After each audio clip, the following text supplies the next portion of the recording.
¿Cómo están? Bienvenidos a la novena sesión de la materia de inducción al estudio sociológico. En esta sesión vamos a abordar el tema de los ámbitos sociales y su relación con las necesidades del ser humano. Vamos a partir de una conceptualización del ser humano como un ente biopsicosocial. Esas palabras largas son impresionantes, siempre, y están bien para iniciar. Muy bien, les quiero recordar antes de que empecemos con la sesión lo que hemos trabajado en los últimos temas, particularmente las dos últimas sesiones las dedicamos al tema de la cultura, estuvimos abordando con detalle todos los fenómenos relacionados con la cultura, los procesos de transmisión cultural, las subculturas, las contraculturas, estuvimos revisando también los elementos que forman parte de la cultura, diferentes definiciones, visión antropológica, visión sociológica.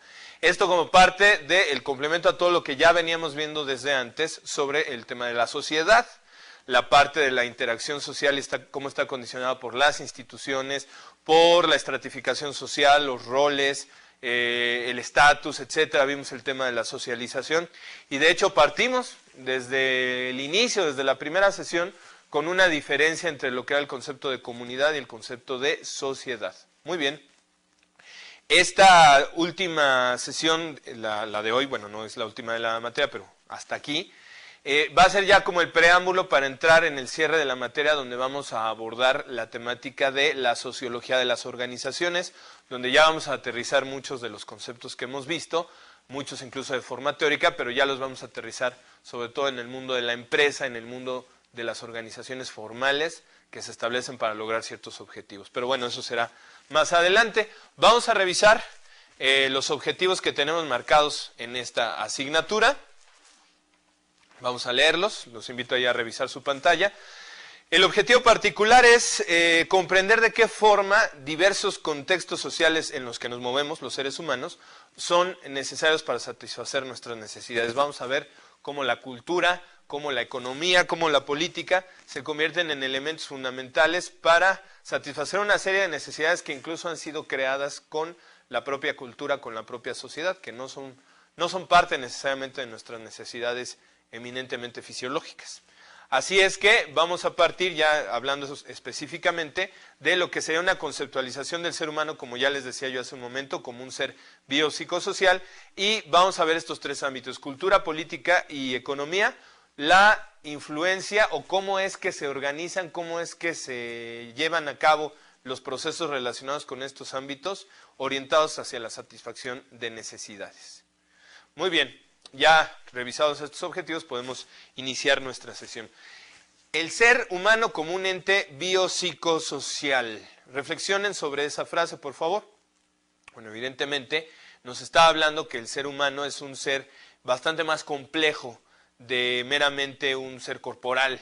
Ya quienes revisaron la materia de inducción al estudio psicológico recordarán que ahí tuvimos una discusión sobre las diferentes visiones de la naturaleza humana y en relación con esto justamente había posturas que lo veían nada más como cuerpo y eminentemente un aspecto material, otros como un enfoque más espiritual, y vimos cómo a lo largo de la historia también fueron surgiendo enfoques que ya lo trataban de tomar desde una perspectiva más integral, como el humanismo que se dio justamente de la mano del Renacimiento, o cómo hacia el siglo XIX, hacia finales del siglo XIX, empezó el auge de las explicaciones sociológicas justamente sobre el ser humano, que trataban de entender cómo es que se ordenaba o cómo se orientaba la vida social del ser humano.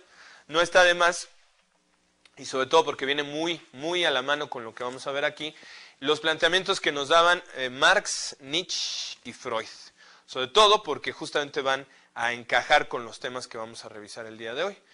Por su parte, Marx nos hablaba de la economía y cómo la economía era la base para toda la estructura de la sociedad.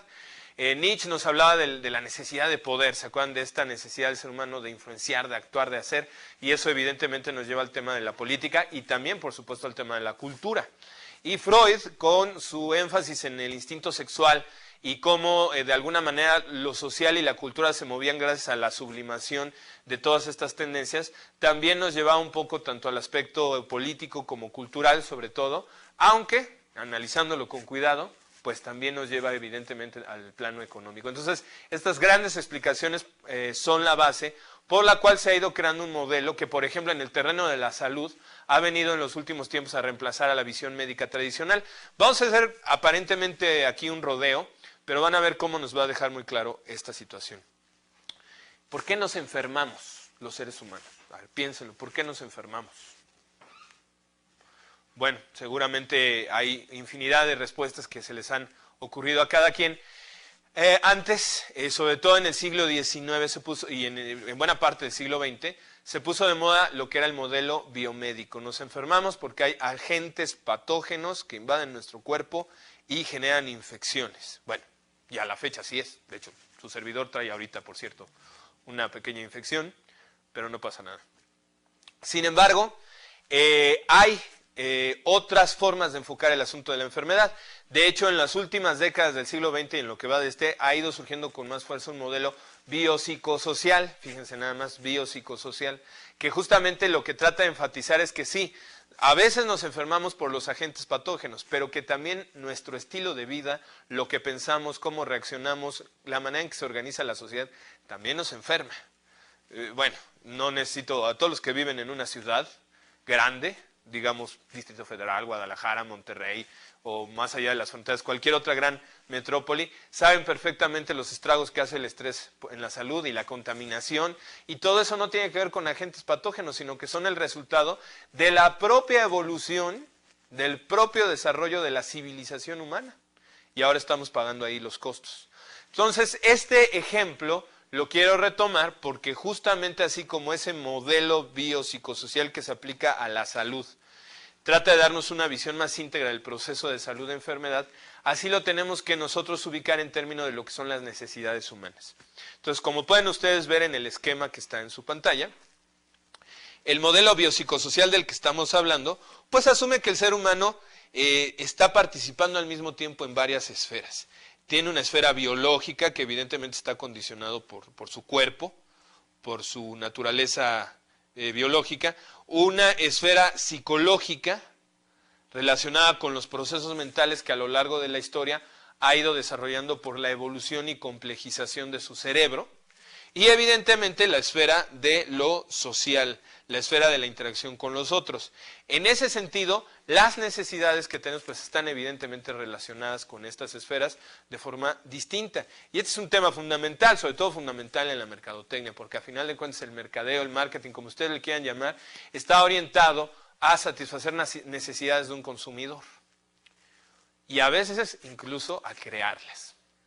De hecho, yo casi puedo decir que el 80% de lo que se hace es crear necesidades más que satisfacer necesidades que están. Porque si fuera así, los seres humanos realmente a nivel biológico tenemos necesidades muy específicas. La alimentación, el sexo, el descanso, el mantenimiento de una homeostasis, es decir, de un equilibrio corporal. A nivel psicológico hay necesidades de tipo emocional, necesitamos afecto, necesitamos no solo, ahora sí que no solo sexo, ¿verdad? También necesitamos cariño, necesitamos amor, amistad.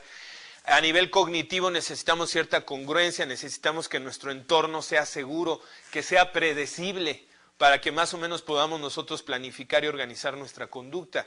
Y a nivel conductual, evidentemente tenemos una serie de necesidades que aquí van mucho de la mano de lo biológico. Y finalmente a nivel social, ya hablábamos en alguna otra sesión, no en esta materia me parece, sino en Inducción al Estudio Psicológico, de la teoría de las necesidades de McClelland, si la recuerdan, los que ya revisaron esa sesión en esa materia, donde nos hablaba de que había tres grandes necesidades sociales. La afiliación, no solo en el sentido psicológico de sentir bonito porque alguien nos quiere o lo que se llena con el afecto, sino también lo que la afiliación logra en términos de solidaridad y a nivel social. El logro como la capacidad de llevar a cabo ciertas metas y finalmente el poder, ¿no? La necesidad de poder. Acuérdense un poco lo que decía Alfred Adler en relación a que todos tenemos una cierta necesidad de poder que está relacionada desde su perspectiva incluso con nuestro complejo orgánico de inferioridad. Todos estos conceptos ya los debemos de manejar, son lo que se trabajó en Inducción al Estudio Psicológico. Bueno, en ese sentido entonces, si el ser humano es biopsicosocial, es un hecho que estas esferas van a estar determinándose mutuamente. Hay todo un proceso, si podemos analizar con detalle lo que es el proceso de la civilización del ser humano, vamos entendiendo cómo surgen estas necesidades. Pues al principio, evidentemente, los seres humanos solamente teníamos como patrones conductuales aquellos que nos llevaban a satisfacer única y exclusivamente nuestras necesidades. ¿Cuáles? Pues las necesidades biológicas, que son las básicas. Sin embargo, en el transcurso de la historia algo pasó que nos hizo ir creando nuevas necesidades. Por ejemplo, vamos a revisar esta temática que es apasionante, por lo menos desde la perspectiva de su servidor. Dice, con el transcurso de la historia, el hombre desarrolla el trabajo como forma de satisfacer todas las necesidades de las que hablábamos anteriormente. Bueno, claro que los animales también interactúan con la naturaleza de una cierta forma que, entre comillas, podríamos llamar trabajo.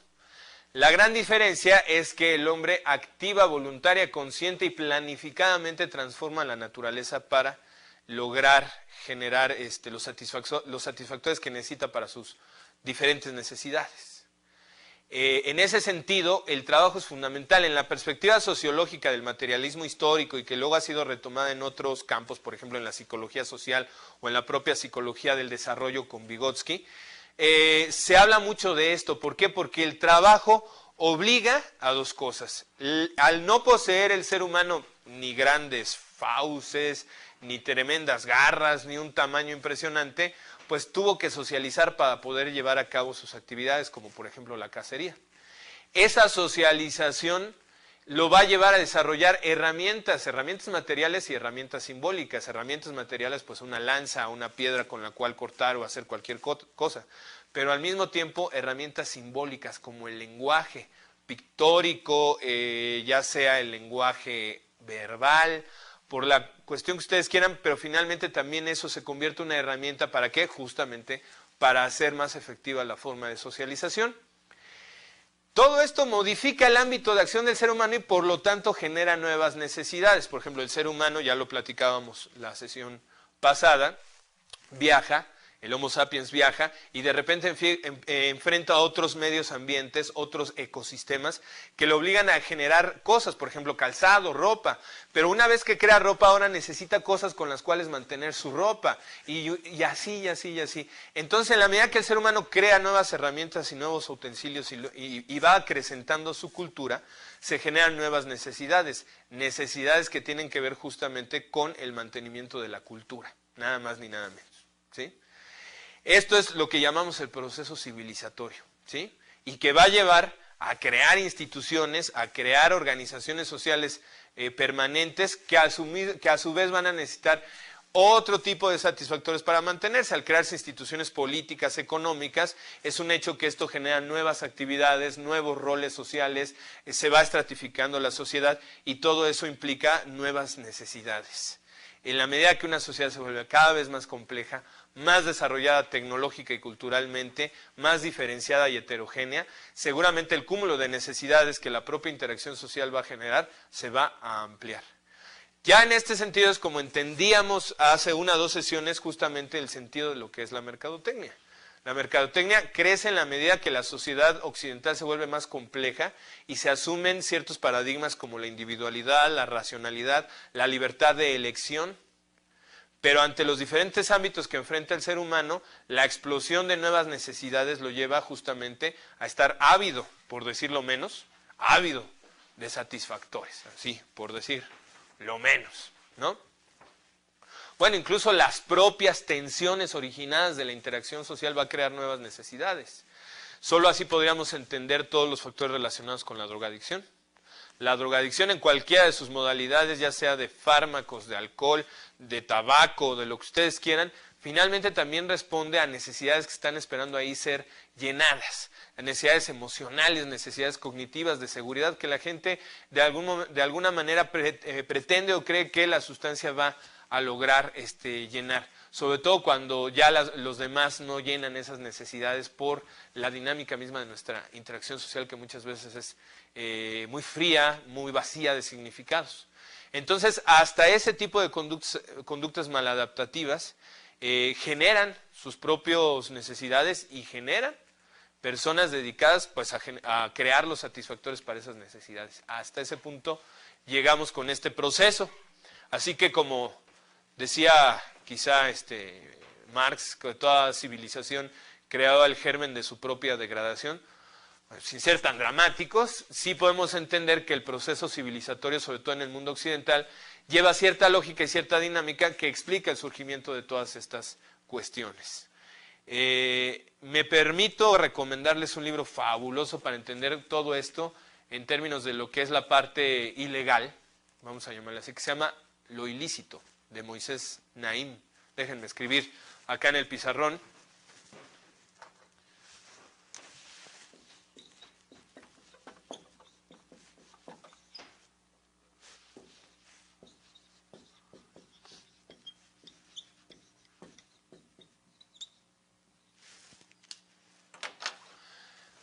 Este autor durante mucho tiempo fue editor del Foreign Affairs, así que sabe de estos temas, de lo que es el comercio ilícito internacional, las redes y demás.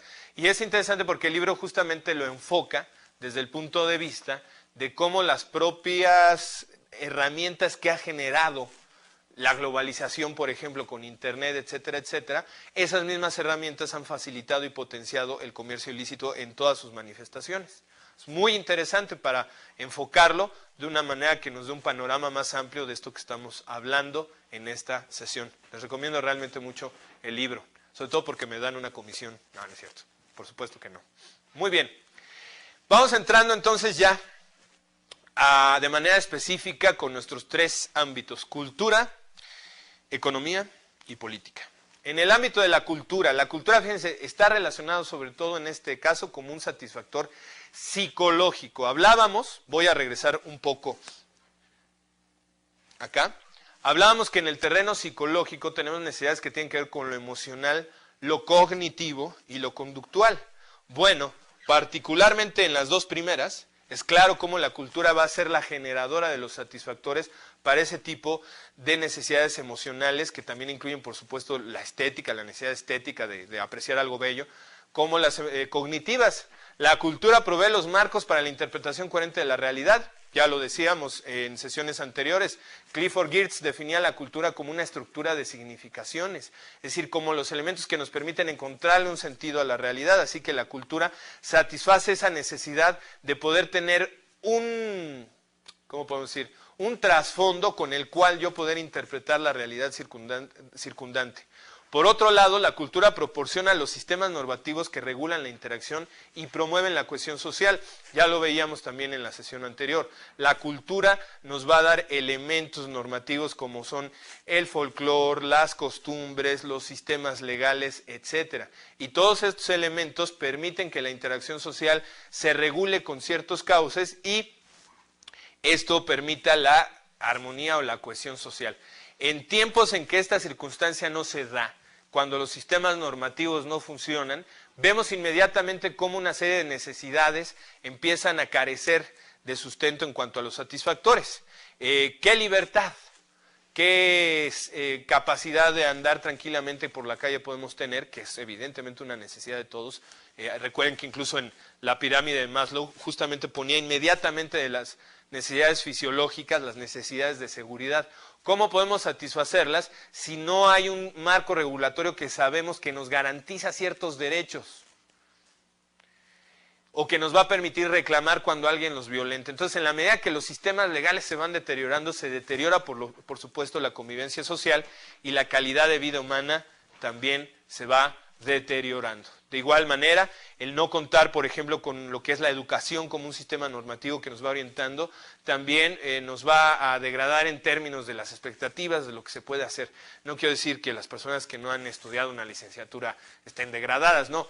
Educación en el sentido más amplio, no me estoy centrando solo en la educación en la escuela, sino la educación como la formación justamente en todas esas normas, valores y costumbres que rigen la convivencia en una cultura, en una sociedad. Bueno, la cultura genera escenarios para el desarrollo individual, claro. En la medida que una cultura es más compleja y más diversa, genera una amplia gama de opciones para que cada quien busque su vocación, su camino para desarrollarse profesionalmente. Cuando esto se ve muy claro, por ejemplo, cuando uno trabaja en orientación vocacional, yo que tuve esa maravillosa posibilidad, uno se da cuenta justamente cómo los jóvenes se enfrentan a un mundo de opciones, ¿no? En cuanto a carreras, en cuanto a modalidades educativas, en cuanto a posibilidades, que lamentablemente en situaciones de crisis y demás a veces pierden ese atractivo o pierden inclusive su posibilidad de prometer un desarrollo, por lo menos en el aspecto económico, pero que finalmente siguen siendo parte, más allá de lo económico, de la posibilidad de que cada quien encuentre un camino para desarrollar sus potenciales. Así que a eso es a lo que nos referimos. Y finalmente, pero no menos importante, la cultura genera las oportunidades para el goce estético y emocional, así como el esparcimiento. Eso es parte también de nuestras necesidades como seres humanos, tener la posibilidad de apreciar arquitectura, pintura, ballet, ópera, etcétera, de ir y tomarnos una cerveza con el amigo mientras escuchamos unos corridos, de lo que ustedes quieran, pero que finalmente también forma parte de lo que como seres humanos necesitamos. En ese sentido es como la cultura nos va proveyendo de una serie de satisfactores, sobre todo a nivel psicológico. Ahora, para la parte biológica y material, evidentemente la economía es ese ámbito donde vamos a encontrar esos satisfactores o donde vamos a tener que luchar por esos satisfactores, dependiendo de las circunstancias. ¿Qué es la economía o qué entra en el ámbito de lo que es la economía? Aunque evidentemente van a tener otras clases para poder abordar esto con más detalle, déjenme aquí rápidamente hacer una introducción del tema. Pues la economía, fíjense que viene del término hogar, del cuidado del hogar. La economía es el cuidado de la casa, de los recursos de la casa. A nivel social, pues la economía es el cuidado de los recursos que genera una sociedad. Y en ese sentido, incluye todos los procesos relacionados con producción, intercambio, distribución y el consumo. ¿De qué? De bienes materiales, bienes tangibles y de servicios. La sociedad humana no solamente en la economía incluye los bienes materiales que genera, sino una serie de servicios que van de la mano con estos bienes. Vamos a revisar cada uno de estos conceptos que son fundamentales: producción, intercambio, distribución, consumo, para ver qué es lo que implican. Por un lado, pues la producción no es otra cosa, sino ese importantísimo proceso por el cual el ser humano genera riqueza. Riqueza en el sentido material de generar productos, de generar dinero en las sociedades monetaristas o de generar algún tipo de servicio, pero todo aquello que se pueda convertir en un satisfactor. Y como pueden ver en la imagen que tenemos en la pantalla, estos factores de la producción, los factores fundamentales, pues serán y siempre la materia prima del tipo que sea, el trabajo y el capital, ¿sí? Antes, si lo viéramos como una sociedad agrícola, pues lo entenderíamos así como en la imagen, ¿no? El trabajo del campesino, la tierra como materia prima y la riqueza que se genera. Hoy en día estas relaciones son un poquito más complejas. ¿Por qué? Porque al final de cuentas el trabajo y la materia prima muchas veces están recayendo en el mismo factor que es la persona. En las sociedades de la información, como se están ya gestando a partir de la globalización, en las sociedades donde el conocimiento pesa para la generación de riqueza, donde la información, la tecnología se están convirtiendo en el verdadero factor de la riqueza, muchas veces quien pone la mano de obra también pone la materia prima, que es el conocimiento. Así que lo que ustedes están haciendo en este instante, pues vamos a decirlo así, es aumentar la materia prima con la que cuentan para que su trabajo genere riqueza, ¿no? Y al mismo tiempo, ese es su capital, esa materia prima es su capital.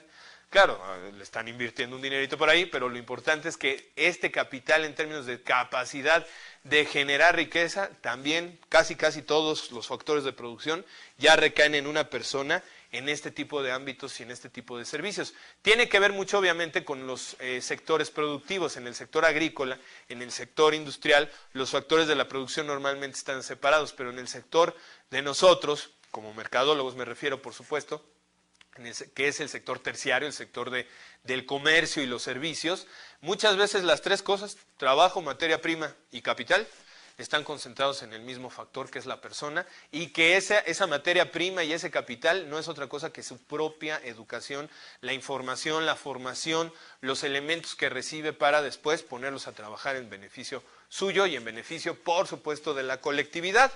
Así que estos factores productivos se ponen en juego en diferentes sectores que ya mencionábamos, el primario, que es el de la agricultura, la ganadería, la pesca, el sector secundario, que es el sector industrial, y el sector terciario de comercios y servicios. Sectores que han tenido una evolución bastante digna de llamar la atención en nuestro país en particular. Revisaba yo algunos textos en relación con los efectos del Tratado de Libre Comercio de Norteamérica en nuestro país.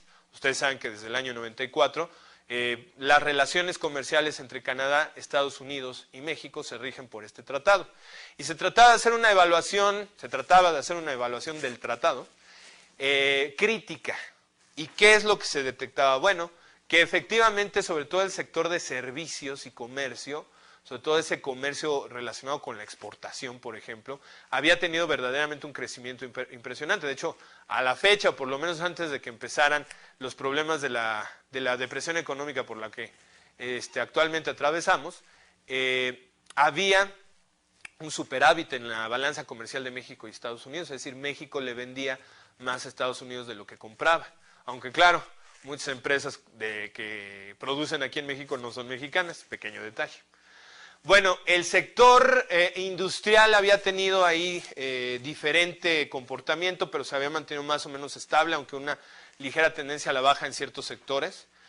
Ahora lo estamos viendo, el sector automotriz está teniendo problemas impresionantes y otra vez el sector que se está convirtiendo en el fundamento o en el eje puntal de todo esto es el sector de la tecnología y de la educación, acuérdense de lo que les digo. Y pues el sector primario, lamentablemente el sector agrícola es el que ha tenido una baja considerable en nuestro país. México hoy por hoy no es autónomo, no es autosuficiente en la capacidad de sustentar sus necesidades alimenticias. Y esto evidentemente genera una serie de problemáticas que tienen que ver con la migración, con el desempleo, la inseguridad, muchos factores que están ahí relacionados con esto. Entonces, tenemos ahí un pendiente con el sector agrícola en términos de dinamizarlo y hacerlo crecer. Bueno, esto en relación con el tema de la producción. Vamos bien. ¿Qué es el intercambio? Bueno, es clarísimo, el intercambio es, tú me das un producto, yo te doy otro producto. El único detalle importante es que hoy por hoy todo esto se hace a través del mercado. Y cuando decimos del mercado, estamos hablando del uso de transacciones a partir del dinero. Ustedes saben que no siempre fue así. Durante mucho tiempo el intercambio comercial se daba a través del trueque, a través del intercambio. Bueno, tenemos siglos que se utiliza el dinero para bien y para mal, porque ya sabemos también lo que el dinero genera en términos sociales y en términos económicos. Pero a final de cuentas ahí está, ¿no? Como dicen, el dinero no lo es todo en la vida, pero ¿cómo ayuda? ¿Cómo ayuda? Bueno, lo cierto es que el mercado es fundamental, lo estamos viendo, los mercados hoy por hoy son globales, los intercambios comerciales ya se pueden hacer pues rompiendo la barrera del tiempo y el espacio, o sea, los intercambios comerciales se hacen en velocidad de segundos, a través de internet muchas veces, ya ni siquiera tengo que ver al que me va a vender las cosas físicamente, el objeto, el bien llega a mi casa a través de los diferentes medios que hay. El comercio está cambiando muchísimo, muchísimo, y se está flexibilizando, volviendo cada vez más competitivo, se está convirtiendo en un campo donde cada vez pasamos más tiempo orientados hacia lo que es el comercio y generando satisfactores para mantener la actividad comercial. Por otro lado, la distribución, que evidentemente ya llevamos producción, intercambio, vamos con el tercer factor que es la distribución, es decir, los canales que se generan para que los fabricantes lleven sus productos a los consumidores, ¿no? Y donde ahí tenemos a la figura del intermediario, que es el que va a facilitar, a veces no necesariamente, pero que teóricamente va a facilitar que estos productos lleguen, cuando hay mucha distancia entre el productor del bien y el consumidor. Este proceso es el proceso donde ya va entrando de manera más definitiva la mercadotecnia. Porque el mercadeo es justamente una manera de hacerle saber primero al consumidor que existe un satisfactor para su necesidad. A veces, como ya decía, le crea una necesidad al sujeto, muy relacionada probablemente con otra que tenga, pero le genera una necesidad y le da las pautas para saber cómo llegar a ese producto, incluso les da las facilidades. Bueno, y finalmente, pues el momento cumbre de todo el proceso económico, o digamos el momento para el cual existe la economía, que es el consumo. El consumo, que es donde ya el bien o servicio pues genera un satisfactor, genera una utilidad para el consumidor. Y en ese sentido tenemos bienes de consumo final, que es cuando yo ya consumo un bien y al consumirlo le estoy dando ya el uso final a ese bien, se acabó el proceso, o cuando consumo un bien que me va a ayudar a generar otros, que es cuando hablamos de bienes de intermediación o bienes de demanda intermedia. Cuando yo consumo algo, cuando compro algo que me va a servir para crear otra cosa, ¿no? Todos hacemos esos dos tipos de consumo.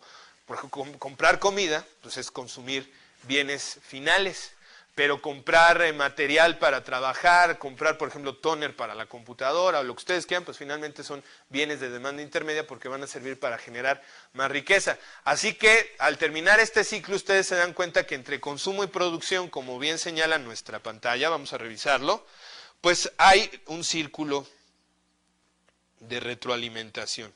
El consumo o las necesidades de consumo humano generan productos y esos productos generan nuevo consumo y eso genera nuevos productos que generan nuevo consumo y así, y así, y así. Esa es la dinámica sociológica del proceso económico en el sentido estricto del término, como se va dando este proceso. Entonces, es fundamental entender esto para poder tener como muy claros otros elementos que ustedes ya después irán desarrollando en relación con teoría económica, porque pues quien crea que mercadotecnia nada más es estar creando ideas y demás, no, también hay que entrarle a los números, hay que entrarle a la economía, muchas cosas por ahí, ¿no? Bueno, incluso ustedes lo están viviendo ya desde ahorita. Y finalmente, la política. Ya hablamos de la cultura, ya hablamos de la economía, la cultura como satisfactor psicológico, la economía como un satisfactor material o biológico y finalmente pues la política como una actividad que nos va a ayudar o debería de ayudarnos a lograr satisfacer nuestras necesidades de índole social. ¿Por qué? Porque básicamente la política es esa actividad por la cual nos organizamos. Así que hasta cuando los dos niños están ahí en el campo llano diciendo, a ver, yo elijo a fulanito, yo elijo a sutanito para jugar fútbol, están haciendo política, porque se están organizando como sociedad. Y no me van a decir que incluso en ese terreno no hay ahí conflicto, liderazgos, etcétera. Pues desde ahí empieza la política, como ya lo mencionábamos en otras sesiones dentro de esta misma materia, la política no es monopolio de los políticos, porque en todo caso todos, aunque no lo aceptemos, somos políticos. No es mi intención insultarlos, ni mucho menos. Muy bien. Espero que no nos esté viendo ningún político. Saludos. En fin, la política como organización social. Al aumentar la dimensión y complejidad de los grupos humanos, el volumen de la administración interna crece. Lógico. Mientras un grupo se hace más y más grande, y además en ese grupo se van diferenciando los roles y las funciones, organizarse se vuelve más complejo. Y eso obliga a crear una instancia, una institución, un sistema que esté de tiempo completo dedicado a eso, a administrar las relaciones sociales. Esa administración interna de la que hablamos es la que se refiere a las actividades necesarias para mantener la propia organización y cumplir los objetivos de una sociedad. Aquí es importante recordar que no en toda sociedad humana existían instituciones políticas como tales. En muchos grupos humanos que eran más sencillos o donde la organización social no era muy compleja o el grupo no era muy grande, la actividad social podía regularse directamente por los mismos involucrados. Pero cuando se crean los estados es justamente porque la sociedad se ha vuelto tan compleja que ya es necesario crear líderes que de tiempo completo se dediquen a eso, a liderear. Todavía en algunas formaciones sociales el jefe o líder de la tribu, el grupo, como ustedes quieran llamarlo, lo es en ciertos momentos, pero pues también se dedica a cultivar la tierra, a comerciar y a hacer cualquier otra actividad. Y ahí en sus ratos libres se dedica a dirigir. Sin embargo, ya en las sociedades modernas, pues eso es inconcebible. Necesitamos, nos guste o no nos guste, necesitamos una estructura de poder, una estructura de autoridad que sirva para organizar a esta sociedad. Imagínense simplemente cómo haríamos en el Distrito Federal si no tuviéramos pues una administración que mal que bien tratara de mantener ciertos servicios públicos, etcétera. Probablemente podemos discutir sobre la calidad de su funcionamiento y todo lo que ustedes quieran, y es verdad, pero finalmente no podríamos suponer que esta sociedad siguiera si prescindiéramos de una administración interior, que es lo que hace la política. Y eso es lo que nos lleva al surgimiento de un concepto sociológico muy importante, que es el concepto de burocracia. No se espanten. Ciertamente burocracia es un término que inmediatamente nos hace a todos temblar de miedo, ¿no? ¿Por qué? Porque lamentablemente tenemos una visión ahí bastante negativa de la burocracia, yo no sé si justificada o no, pero el hecho es que inmediatamente lo asociamos con problemas, con lo que ustedes quieran. Sin embargo, en sociología el concepto se refiere justamente al poder que desempeñan los que están detrás de una oficina, el poder de los que llevan la administración. No estamos hablando aquí de los partidos políticos y demás, claro, a final de cuentas los partidos políticos proveen los cuadros que después van a ocupar las posiciones de la administración interna en diferentes niveles. Pero aquí más que la competencia electoral y la lucha política en ese terreno, estamos ya hablando de la puesta en práctica de las políticas que un gobierno genera una vez que ya está en el poder. Y en ese sentido, Robert Merton, uno de los grandes sociólogos, definía la burocracia, fíjense, vamos a verlo, como una estructura social formal, racionalmente organizada.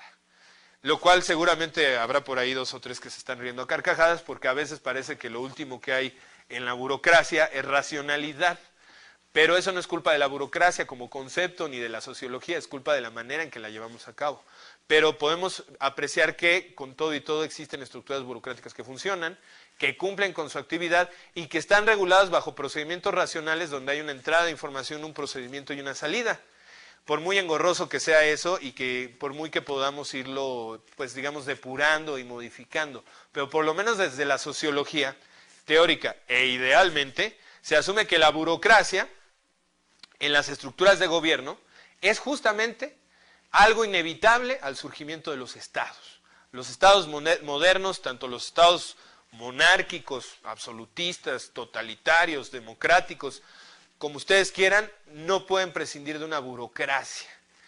Esto es un hecho histórico y claro, evidentemente la administración pública debe de estudiar la forma de hacer esos procesos más racionales.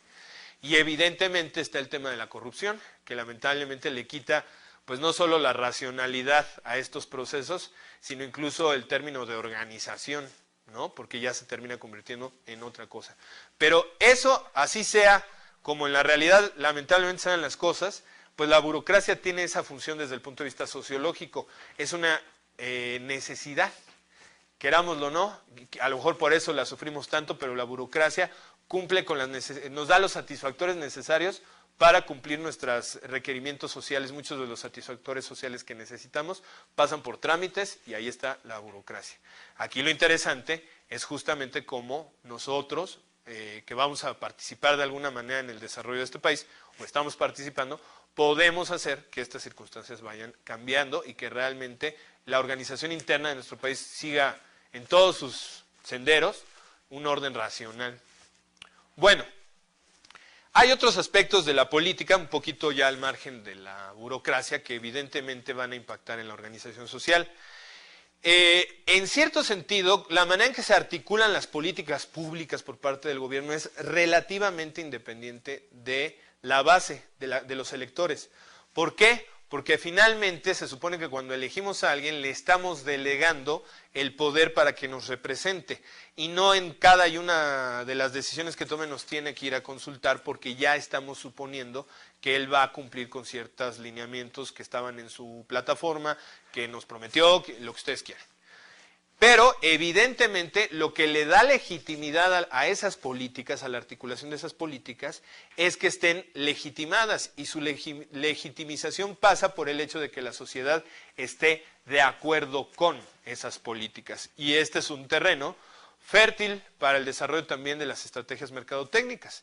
El análisis de la opinión pública y sus diferentes factores es fundamental para muchos estadistas, para muchos gobernantes, en cuanto a la orientación de ciertas políticas.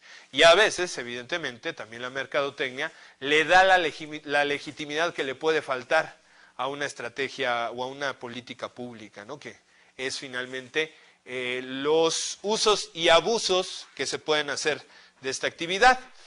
De lo que estamos hablando finalmente es que lo que ya decíamos anteriormente, como nuestra sociedad se ha vuelto tan compleja, hemos tenido que abandonar la democracia directa, esa democracia donde los directamente involucrados en una decisión iban y alzaban la mano, por una democracia indirecta, por una representación indirecta, donde ahora hay delegados, gente que lleva nuestra legitimidad y que se la otorgamos a través del voto para representarnos.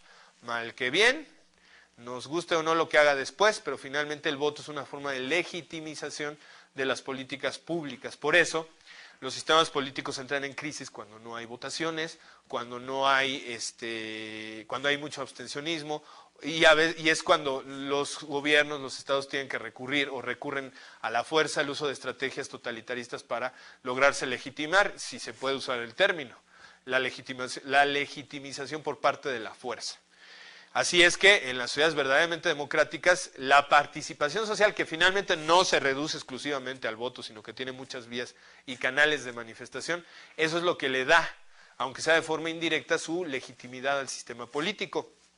Esto implica que por lo menos debería de existir una retroalimentación constante entre la base de los electores y los representantes políticos. Esa base de electores que llamamos la sociedad civil. Si ustedes atienden en los medios de comunicación, se van a dar cuenta que muchas veces los analistas dicen, es que la sociedad civil demanda. ¿Y quién es la sociedad civil? Bueno, la sociedad civil es la que se deja oír a través de las encuestas, a través de los sondeos de opinión, a través de las manifestaciones, a través de las marchas. Hay gran cantidad de canales por los cuales la sociedad civil, es decir, esa parte de la sociedad que no está en el aparato político, se expresa, se manifiesta y que puede vigilar y obligar a los gobernantes a hacer las cosas de otra manera. Si no creemos esto, pues entonces, ¿qué estamos haciendo en una sociedad que se dice democrática? Que nosotros muchas veces no hagamos nada y lo dejemos ahí y luego nos andemos quejando, ese es otro cantar, como dicen en mi pueblo. Muy bien. Y aquí ese contacto no es un contacto directo, es un contacto que está mediado por los medios que forman la opinión pública, analistas, periodistas, gente que sale en la televisión como especialista en una materia, en mesas redondas, en mesas de debate, haciendo su opinión, los encuestadores, toda esta gente que aparece en los múltiples noticieros y programas analizando el devenir de la vida nacional, pues finalmente son formadores de opinión pública porque en cierto sentido orientan a la gente y a veces también sirven como medios para expresar la molestia de las personas. Insisto, la gente tiene medios autónomos y propios para manifestarse y hacerlo patente, pero muchas veces los medios de comunicación también cubren esa función de ser los intermediarios entre sociedad civil y sociedad política para justamente tratar de vincularlas y que la sociedad política responda a las necesidades de la comunidad. Lamentablemente, la opinión generalizada en nuestro país es que la sociedad política está en otro planeta, viviendo otra realidad que la que vivimos en la calle, que vivimos día a día. Pero créanme que si esto es así, también es nuestra culpa, también es nuestra responsabilidad y tenemos que hacer algo al respecto, ¿no? Ahí el hecho de que estemos formándonos, de que tengamos una actividad empresarial, familiar, etcétera, no nos quita la necesidad de tener una responsabilidad ahí con lo que está pasando y de manifestarnos. De otra manera, nuestro mismo silencio se vuelve cómplice de muchas de las cosas que lamentablemente pasan, pues no solo aquí en nuestro país, en nuestro México, sino en todo el mundo. Muy bien, pues con esto terminamos la sesión. Ya revisamos cómo cultura, economía y política son esos ámbitos donde el ser humano va a encontrar los satisfactores a sus necesidades. Con esto englobamos, o yo incluso diría, damos un cierre a toda la parte del curso donde hemos estado hablando de sociedad y cultura, Y vamos a aterrizarlo, como ya les decía al principio, sobre todo en la última sesión, lo vamos a aterrizar ya en el terreno de las organizaciones, sociología de las organizaciones. Vamos a ver qué son las organizaciones, sus elementos, estructura, y después vamos a hablar de cultura organizacional. Son temas muy interesantes que yo estoy seguro que les van a apoyar muchísimo en su desarrollo y formación profesional. Les recuerdo que realicen su actividad. En este caso van a hacer ahí una serie de cuestiones que les van a ayudar a apoyar estos temas, y que vayan realizando sus apuntes, vayan checando dudas, ya sea por teléfono, con los tutores, resuélvanlos para más adelante cubrir bien nuestra materia y que estén preparados para el examen final. Muchas gracias, que estén muy bien, nos vemos la próxima sesión. Hasta luego.